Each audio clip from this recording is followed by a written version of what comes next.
What's going on, everybody? This is Clydean Fair. Let's talk about Wartales Community Update February 2023 edition. Man, these are getting longer. So for those of you guys who are new to the channel, I've been covering Wartales and their various updates basically since I started this channel in the fall of last year, and the first major update that I covered was the co-op beta testing. I have been a huge fan of Shiro Games and how they have been implementing these changes and new content updates and patches for the community as a whole. So this is the biggest update that has hit Wartales since the co-op update, and let's just dig on into what the changes are. So first things first, there's two major things that I really want to cover, and they kind of go hand in hand somewhat. So first things first, the path system has been upgraded. Now, for those of you guys who have played Wartales before, the path system was essentially the thing that would pop up whenever you would press W by accident, thinking that W would control your camera. At least that's the way it was for me. I never paid attention to it. It was basically useless and just whatever fluff. But now there is a point to the path system. It is essentially a challenge system that as you complete challenges, you gain experience points in these paths, and then as you level up these paths, you get knowledge points.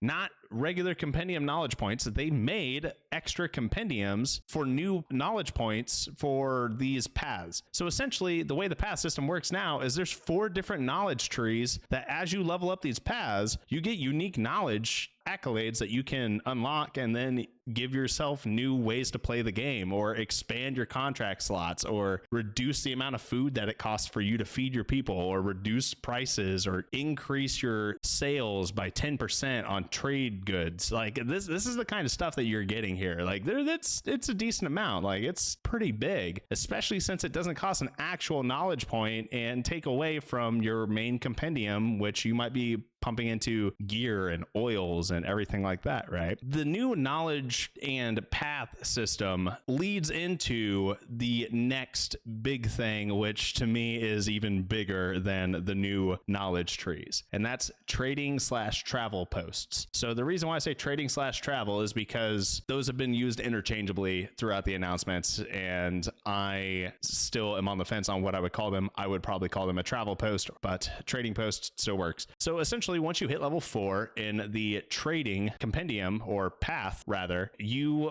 unlock the ability to build a trading or travel post. And these posts are essentially places that you can store up to 3 units. And when your units are stored, they no longer take food or money out of your regular wages. So you don't have to worry about economy for those 3 units. So this helps for those of you, or those of us rather, that have massive armies that we just want to try new builds, or if we want to keep a very strict structure of how our units go into battle, but we want to try out a new build, or you want to do a prisoner run or something like that, you can garrison these units off to the side and not have to worry about them, and you can come back later and pick them back up. The next big feature of this is there is a chest, but it's not just any regular chest. It has infinite storage capacity. Carrying capacity is no longer a thing that you need to worry about, especially because trading posts are only buildable in cities. So basically you can make a hub city, put all your stuff in there, and then you're good. In addition to the permanent storage, you also have the ability to fast travel between trading posts. So you have to build both trading posts first, but once you have built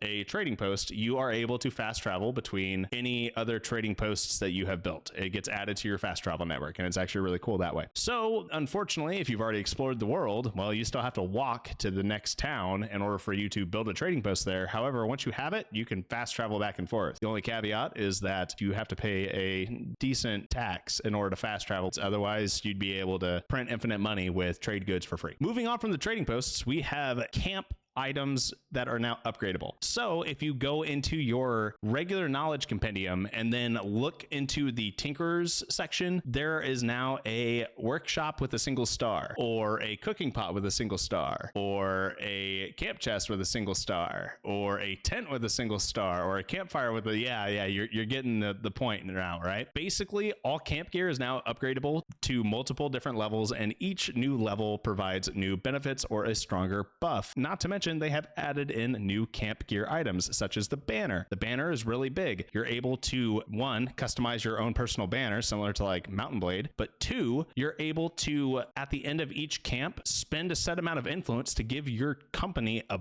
buff for the rest of that day until you have to camp again. You have that bonus. So that's actually really nice. And then last but not least, the final thing that I really want to cover in this video isn't going to be the upgradable camp items. It's not going to be the new fast traveling trading posts where you can store people and items. And it's not really going to be the knowledge tree. They did a rework on your least favorite offhand item, shields. Shields have been reworked, guys. It's finally happened. Barrel lid to Targe to roundel, no more. It is now barrel lid to Targe to buckler to roundel to potentially heater shields. Yes, there are now heater shields, which to me look more like kite shields, but there's more complex, unique shields that look different and they act different. For example, this heater shield blocks 90% of incoming projectile damage. In other words, an archer shooting an arrow at you will be reduced damage-wise by 90%. So if you think the sappers are useless with their little AoE movement shot, well, they're even more useless now. Anyway, guys, that was an honorable mention, and there have been other minor balancing tweaks, but I haven't noticed anything that would change the overall glass cannon meta as of yet, but that pretty much covers everything. If you guys want to see more patch notes or anything like that, go ahead and check the links in the description. If you want to join the Wartales community and on their Discord, that link is also in the description. And if you want to join my community and my growing Discord, that link is also in the description. Anyway, guys, if you like this video and would like to see more content such as this, drop a comment, like the video, make that number go up, and I hope to catch you all in my comment section or my stream chat. Until next time, have a good one.